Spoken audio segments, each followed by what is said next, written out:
Okay. I'm going to discuss a couple things tonight.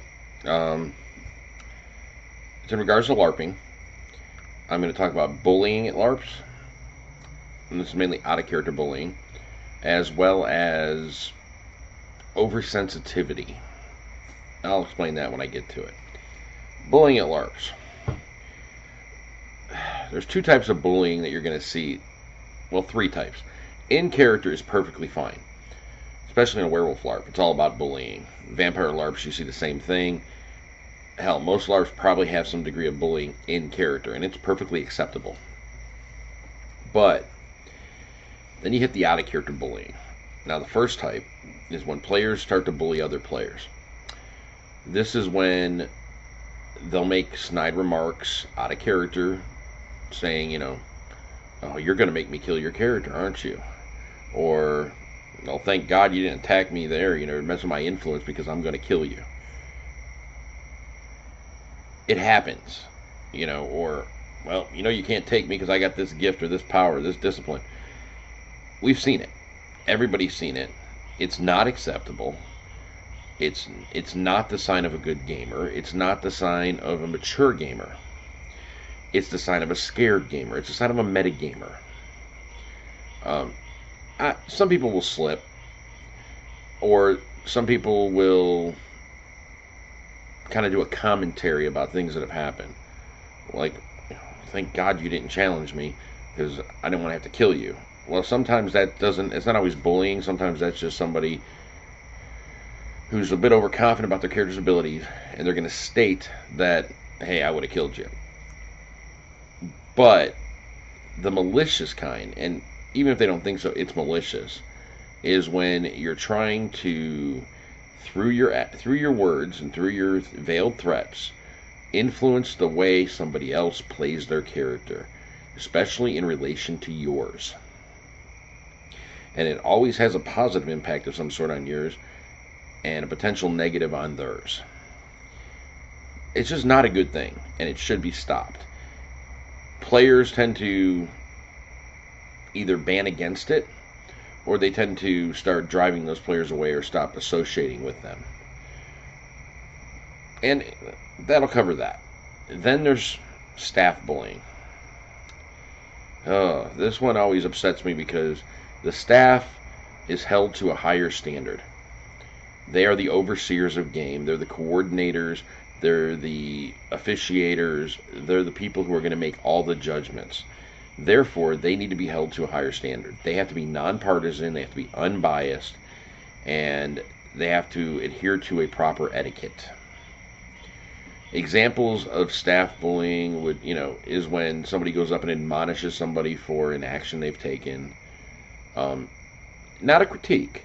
It's sometimes able to say, you can go up to somebody and say, hey, I might not have done it that way. I might have done it this way because this could have happened, or maybe you weren't considering this. Or whatever it may be.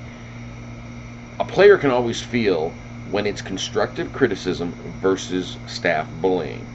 Staff bullying is almost designed to either change the mind of a player, and not on something that's critical. Something that you realize a player's character would see that they're not. You go up and you kind of point it out to them. That sometimes preserves the character's integrity or preserves their life when their character would know better. Just the player is blinded for whatever reason. Maybe they just haven't had enough sleep. Maybe they're on a sugar high. Whatever it may be. Lord knows real life issues do always bleed over into game.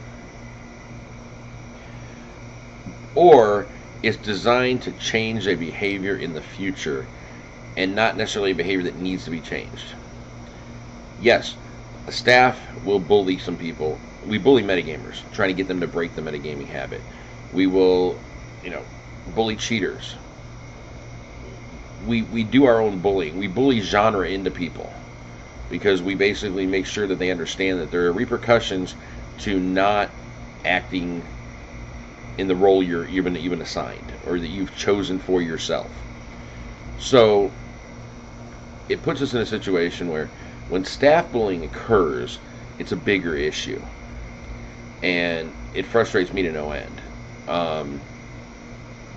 Various games run their stuff in different ways.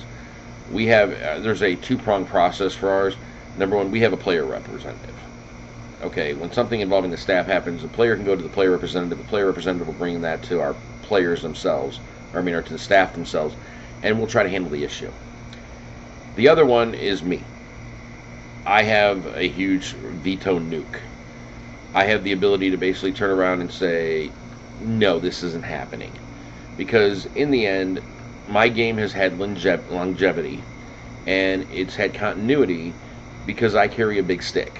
I don't use it often, but when I have to, I do. And when I do use it, most people just duck out of the way and go, okay, that was a big issue. We're on the same page now. Now, this doesn't mean that I'm with tunnel vision, that I'm short-sighted, because I would listen to my players. If players come to me and say, hey, we have an issue, I listen to it. I might rebut it. I might say, okay, you got to realize, guys, this is something that's happening in-game, or it's player-oriented. For whatever reason, I'm not touching it. So I don't think that makes me short-sighted. I don't think that makes me tunnel-visioned or anything like that.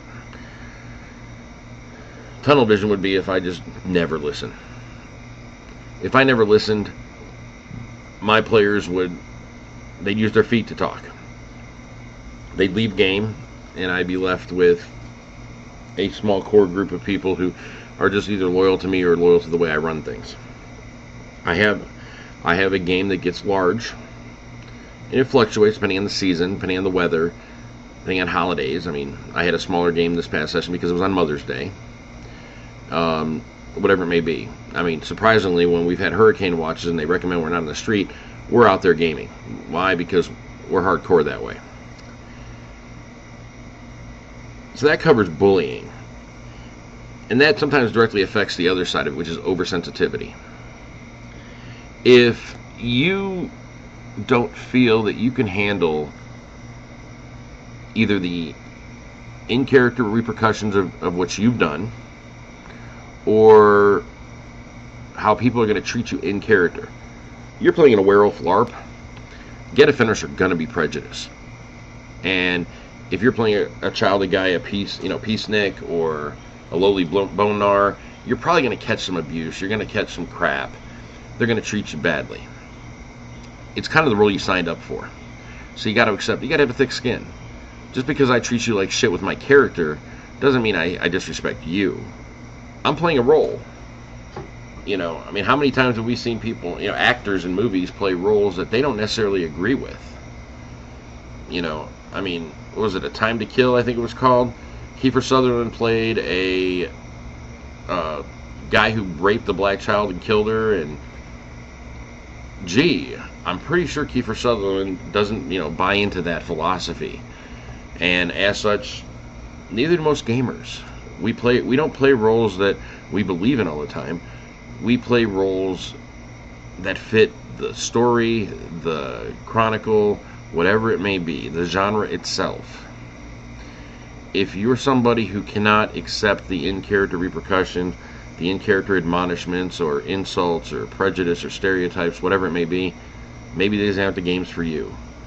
Maybe you should be playing something more sedentary like board games, or maybe even tabletop. Because then you can resort to dice rolls rather than actually having to role play it out and feel the words. Because it's been said before, words are like a scalpel. Sometimes they hurt more than the sword. And it's true. But it's a game. And I think those are the people that forget that it's a game. And everybody's just playing. There's nothing meant by it. I mean, hell, me and some of my friends, our idea of a pastime when we're hanging around is just to sit around and insult each other. We come up with as creative an insult as we can. Which is always followed by, burn, or, oh snap, he got you. It's fun. We don't take offense to it. If you cross over a line, usually the other person lets you know, hey, let's drop that subject. And we do. We have enough respect for that. I can understand if somebody's upset because something's happening to them out of character. Somebody's screwing them on an out-of-character basis. But if you have a good staff, or you have a good support structure like a player rep structure, you can take these things to them and fix it. A good game will fix it. A good staff will fix it every time. If they don't fix it, they're a for shit staff. They suck. they have no reason running a game. I've seen those in my town. I've seen those in organizations I've been in. I've seen those in other cities where I've gone and visited games where I walked away going, thank God we don't run things like that. So, in the end, if you are a LARPer, and it doesn't matter what other people think, if you think you're a LARPer, you're a LARPer. If you are a LARPer, there is a game for you out there. You need to find it. You need to find your niche. You need to understand the parameters of the game. If the game handles very, very adult matters, has very foul language, encourages the genre in its prejudices and in its shitty social aspects, and you can handle that, it's for you. If you can't, maybe you need to play something that's a little more G-rated, more Pokemon-like, whatever it may be. So, I think I made my point here. I mean, I'm speaking out against bullying. I'm speaking out against, or bullying in LARPs. I'm speaking out against, oversensitivity in LARPs. Because in the end, it all comes down to the same thing. It's just a game, people. We're all here to enjoy it. And if your enjoyment comes from bullying the other people on an out-of-character basis, you're doing something wrong. Because I'm a storyteller. I'm a lifelong storyteller. I enjoy these things because of one factor. Everybody else is enjoying it around me. That's my payment for doing it, is seeing that I've created something that is giving them joy. If you're one of those people that can't deal with that, you don't fit my game. I'm sure there's a game out there for you. Lord knows we've seen enough people, or we played enough games that were strict meta games, and they were pretty much all about who killed who. I don't play LARP. I don't LARP to put notches in my belt that have player characters with little faces attached to them. I play a LARP for the role-playing aspects. And anybody who isn't my type of gamer. Not saying that there aren't other types. I mean, there's enough boffer LARPs out there that they're all about the martial ability, the physical combat, the physical victories, and so on. And you'll find a game. So, I've made my point. So, I'm done with this one. I'll get this one posted. I'm sure any gamers that have an opinion can post on it.